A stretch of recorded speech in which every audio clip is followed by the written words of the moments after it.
taking our skills Yeah. one way or another. Sarah will do like you have to wait for ages, don't you, to get an appointment or And we went a couple of months back and we were not sure we got this test, so we told all that to that. yeah. I got our media that we want.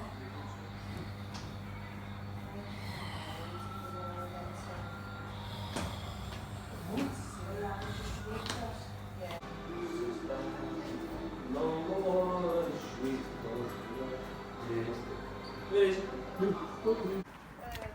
Come back. Gold face one, I think. No, a wallet, and Yeah, I've got an old face wallet to me. I give it to him. Did you He give did, it? yeah, I give it to him. I got a leather one, didn't I?